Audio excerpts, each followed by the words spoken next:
My name is Millie Milton. My pronoun is she, her, and I'm from Guyana. I am a trans woman and I am feminine.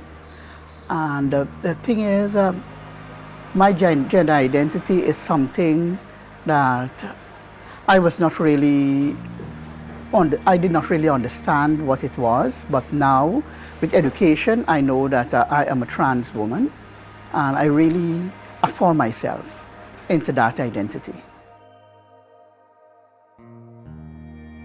I was a very young kid, almost like 12 years, and my parents, I think my mother knew that I was not a boy. I was like a boy, and she always keep me close to her. And you know, my father, he always say, no, that I'm too close you have to let him go, because he's a boy, he needs to go and play. And my mom was telling me to go out one day, and then my uncle from my mother's side came, and he said, no, that don't you see that Dave or Millie, my name was not Millie then, he said, Dave is not what you think he is, that allow him to do what he is and just understand whoever he is. And it was a great thing that my uncle did for me. And from then I started getting respect, a lot of respect from my family. And that is where I have my courage, I have my dignity. I'm so very confident. In my country, Guyana, my experience, I must say I have lived three generations, and because I'm almost retiring soon. And when I realized that, okay, I'm from the LGBT community, we did not have any movements. We did not have like, you know, a group of people who will come together and educate us or tell us anything. We just convene in a rum shop. That is where our life starts. It was not bars, as we call bars now, it was rum shop. And we'll go there, we'll dance, we look for men, and that was how it all started. And in those days, the rum shop owner, the proprietors would use us, and they will invite us to come on Thursday, Friday, Saturday, Sunday, Monday. And when we go to those rum shops, it will be packed and they will be sold out.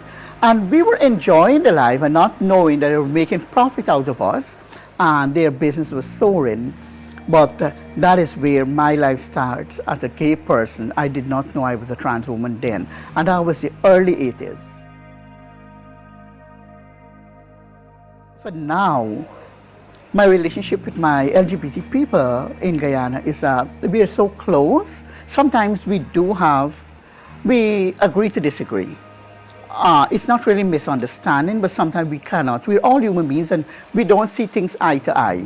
We are different in our personality, we're different in our thinking and everything. So we have to respect each other.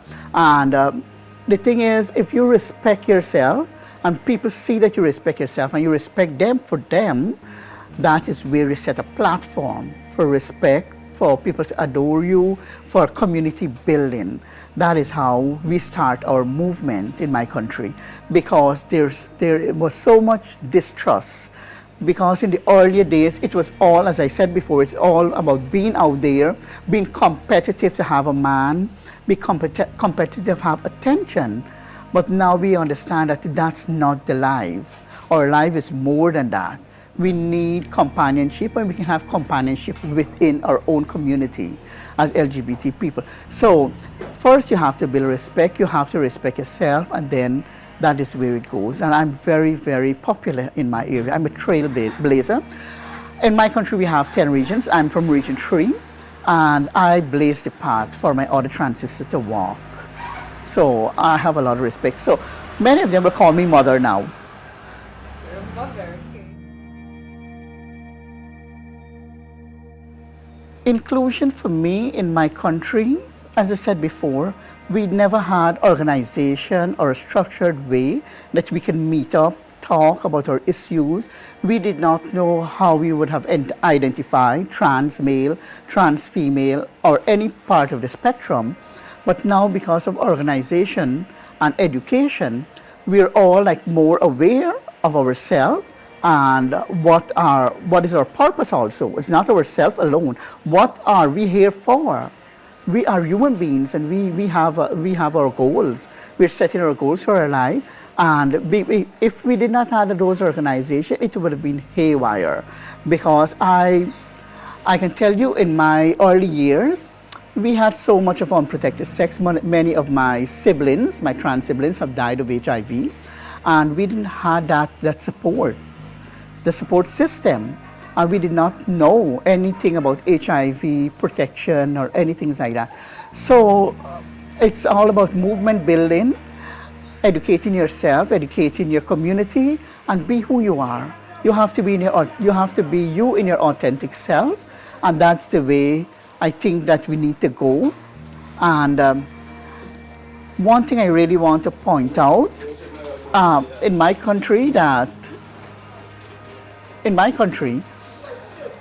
our LGBT movement is strong, but we still have backlash from government, and also we have backlash from societal people who we have in everyday interaction with. They do not accept us for who we are. But in all the goodness and the holistic way, I'm just another citizen for my country. I'm another human being. If you cut me, you'll still find blood. The same blood that runs through their vein runs through my vein. And I would really like, in my message today, for us to have respect for one another. If we don't have respect for one another, we're not moving anywhere. We're not moving there as a people, as a nation, and we will not reach our destination. Thank you. You matter. I matter. We matter.